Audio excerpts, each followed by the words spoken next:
नमस्कार दोस्तों, स्वागत है आपका अक्ष लर्निंग सेंटर में, जहां पढ़ना होता है आसान और मज़ेदार भी। ठीक, आज के इस वीडियो के लेक्चर में आप लोग सीखेंगे एक आभाज्य गुणनखंड करना सीखेंगे। क्या सीखेंगे? आभाज्य गुणनखंड।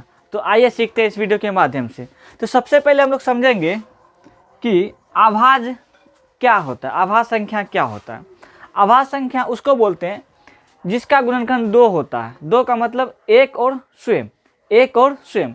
जिस संख्या का गुणनखंड एक और स्वयं हो उसको क्या बोलेंगे हम लोग? आभाज्य संख्या। जैसे 2, 3, 5, 7, 11, 13, इसी टाइप से और भी संख्या है। ठीक ना।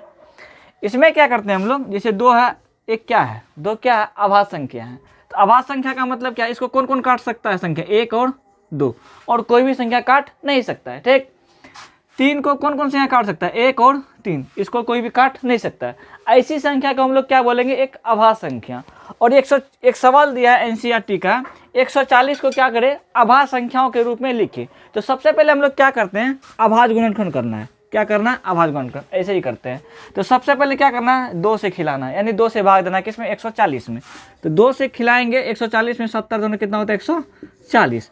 फिर 0 आया तो फिर 2 से खाएगा, 2 से कितना? 35। 35 दूनी कितना होता है? 170। 35 दूनी कितना होता है? 70। फिर 35 किससे खाएगा? 3 से तो नहीं खाएगा, 5 से खाएगा, क्योंकि 5 भी एक क्या है? एक आभाज्य संख्या है। तो 5 7 कितना हो गया? 35।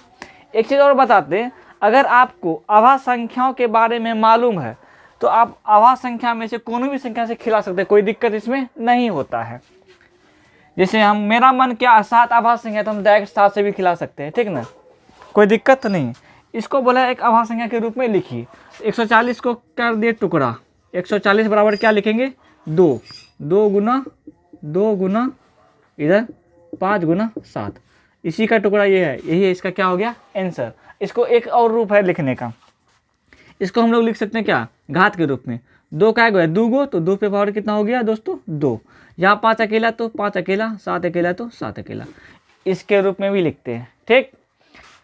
और इसमें एक और सवाल पूछा जाता है, हम बता देते हैं आपको। ठीक, ये ऑब्जेक्टिव में पूछा है अभी तक में। 140 का आभाज्य गुणनखंड कीजिए, कोई दिक्कत नहीं है, कर दिए। इतना गो आपको भी आता है, सबको आता है। ट्विस्ट क्या है? आपसे पूछा जाए कि 2 का घात क्या है। इसमें 140 का आभाज्य गुणनखंड में 2 का घात कितना है? तो 2 यहाँ कितना है? 2 का घात कितना है? क्या गो है? 2, यानी 2। अगर पूछा जाए 5 का घात, 5 का घात कितना? 1। कुछ नहीं तो क्या रहता है? 1। जाएगा 5 है, उतना उसका क्या हो गया? घात है। फिर आपसे पूछेगा 7 का घात, 7 का घात तो कितना? 1। 7 क्या गो है? 1 गो। अगर आपसे ये भी पूछ दिया 11, इसमें 11 दिखता है क्या?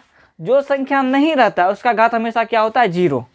अगर पूछ दिया कि 11 का घात तो कितना? 0।